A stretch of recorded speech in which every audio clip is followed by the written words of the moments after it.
트럼프 대통령이 뒤집기를 위해 애써도 판이 쉽게 변하지 않고 있습니다. 트럼프 대통령의 추격전이 매섭습니다.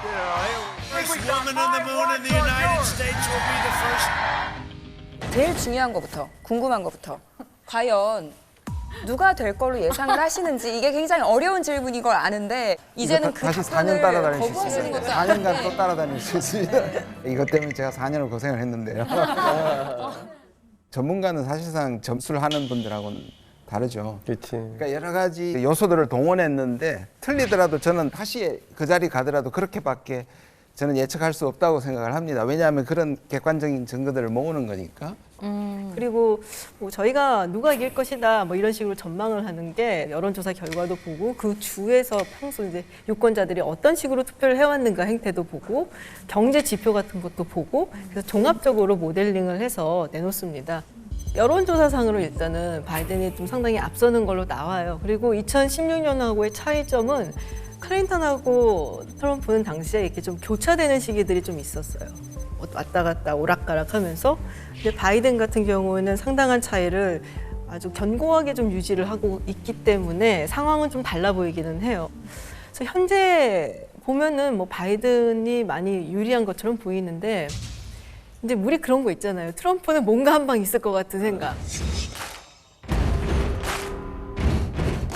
근데 말씀하신 것처럼 자기가 싫은 사람을 떨어뜨리기 위해서 투표장에 잘 안 나가요. 맞아.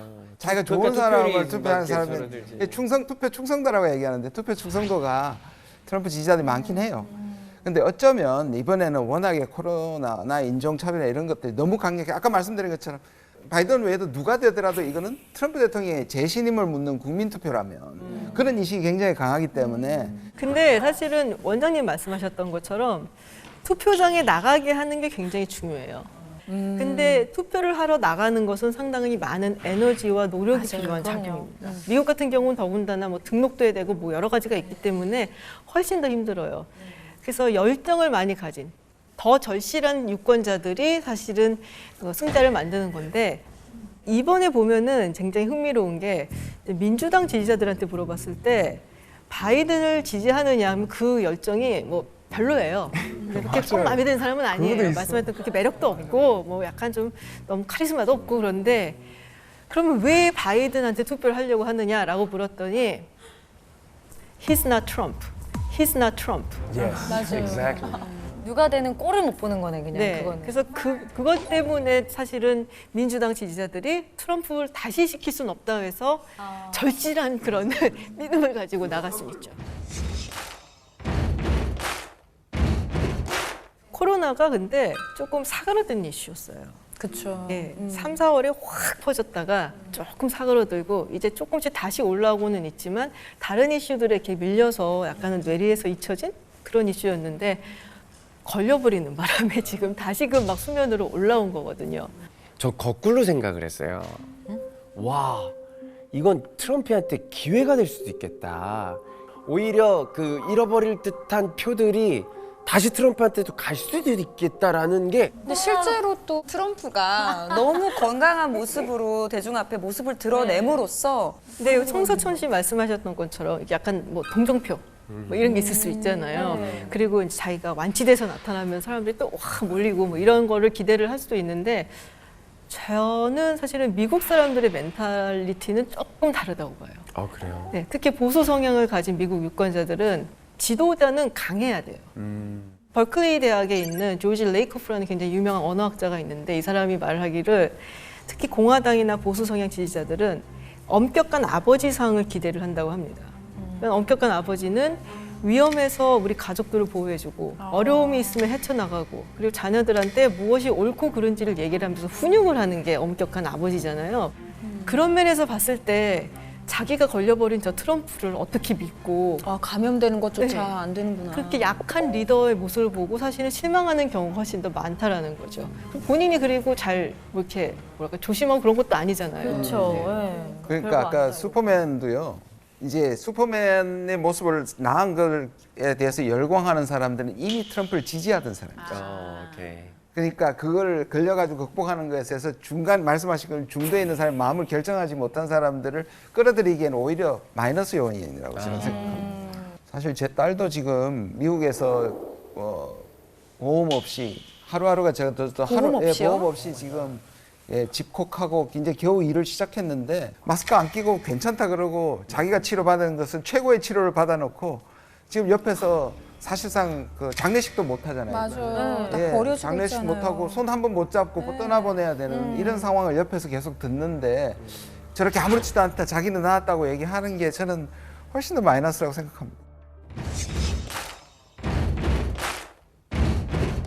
사실 이제 우편 투표 같은 경우에도 뭐 코로나 때문에 당일날 너무 많은 사람들이 몰리면 안 되니까 좀 분산시키자라는 의미에서 사람들한테 우편 투표를 해라, 아니면 사전 투표를 해라, 뭐 이런 식으로 이제 설득을 하고 독려를 한 건데 이제 이걸 가지고 트럼프 대통령이 As far as the ballots are concerned, I can't imagine the post office could do it. All of a sudden, they're supposed to be dealing in millions of ballots. It's a disaster. 민주당한테 유리하다고 얘기를 하는 게 사실은 민주당 지지자들 중에서 우편 투표를 통해서 투표를 하겠다라고 말하는 사람들이 훨씬 더 많아요. 그래서 이 사람들이 다 하면은 사실은 뭐 트럼프 대통령한테 좋지는 않지만 그렇다면 실제로 우편 투표만 놓고 봤을 때 민주당하고 공화당 누구한테도 유리하냐? 얼마 전에 스탠포드 대학교 연구팀에서 이걸 봤더니 별 차이 없어요. 결국 차이는 좀 미미하다. 하지만 결과가 만약에 우편 투표로 인해서 뭐 뒤집힌다든지 아니면 그걸로 인해서 자기가 진다든지 했을 때 트럼프 대통령이 불복할 것 같은 뉘앙스를 자꾸 풍기니까 그러니까요. 본인이 질 가능성에 대비해서 방을 최대한 안 빼려고 그런 식의 말로 계속 밑밥을 깔아놓는 거죠. 그렇죠. 근데 그 문제도 아마 얘기가 있을 거예요. 뭐 탈세 문제라든지 뉴욕타임스 대대적으로 보도를 했죠. 그리고 2019년에 그 마이클 콘 변호사라고 개인 변호사였던 사람이 나와서 또 증언을 했다시피 선거자금법 걸린 문제가 있어요.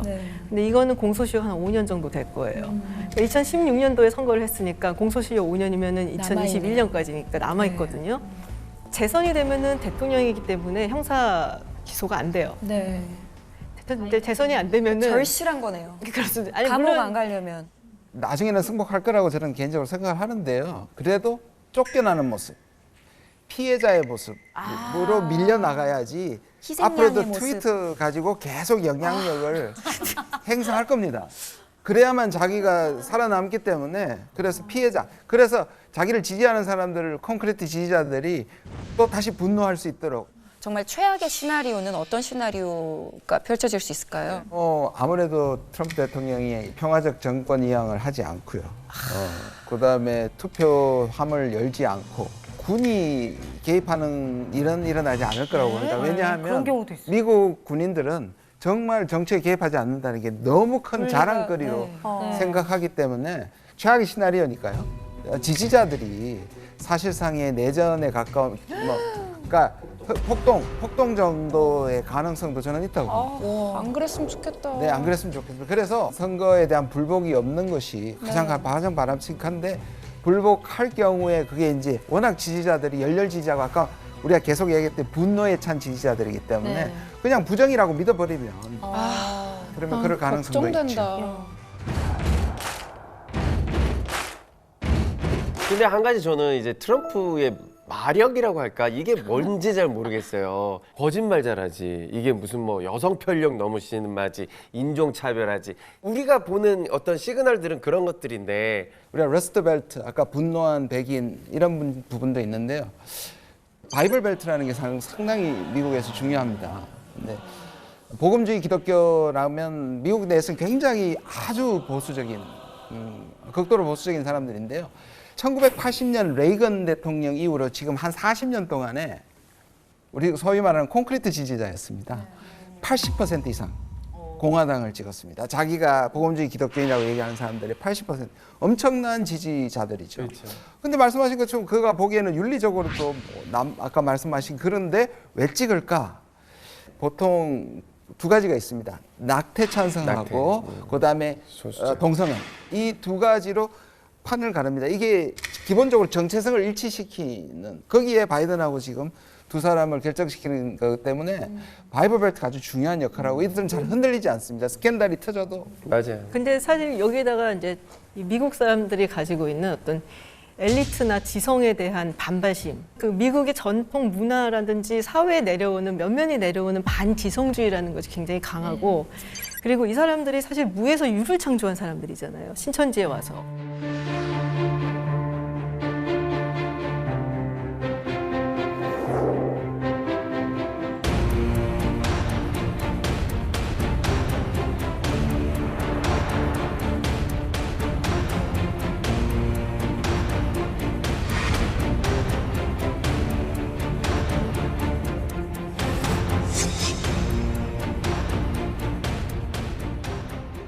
그러니까 뭔가 우리가 창조해낼 수 있는, 꼭 우리가 기존의 지식이나 이론이나 뭐 이런 걸 따르지 않아도 내가 믿는 게 맞고 그거에 따라서 세상이 완성이 된다고 어떤 오묘한 믿음을 가지고 있거든요.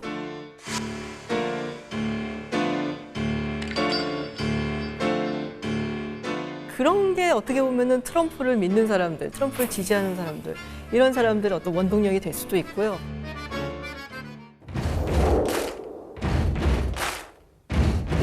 최근에 그 대법관에서 그 루스 베이더 긴스버그 그분이 이제 사망하셨고, 지금 새로 들어오신 분은 그 에이미 커니 베릿 그분이잖아요. 그래서 거기 영향을 많이 끼치나요, 선거에? 선거에서 만약에 아까 승복을 하지 않을 경우에 부시와 고어의 대결 때 2000년도.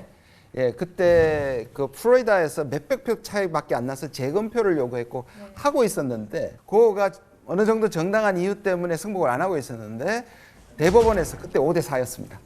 5대4에서 개봉 금지, 재검표 금지해가지고 완전히 부시 승리에 결정적인 역할을 하게 됩니다. 근데 이번에도 만약에 자기가 그날 당일은 이겼는데 우편 투표나 뒤에 들어오는 것이 뒤집어질 경우, 또는 박빙이었을 때 우편 투표함을 개봉을 금지시킬 수 있습니다. 있어요. 대박. 그리고 5대4는 좀 불안해요. 왜냐하면 승복 문제는 공화당, 민주당을 떠나서 그래요. 배신표가 나올 수 있습니다. 공화당 쪽에서도. 5대3만 해도 우위인데도. 그렇죠. 그게 헌법적인 워낙에 중요한 얘기. 근데 6대3이 되면 훨씬 더 안심할 수가 있죠. 그 전략도 숨어 있었다고 생각합니다.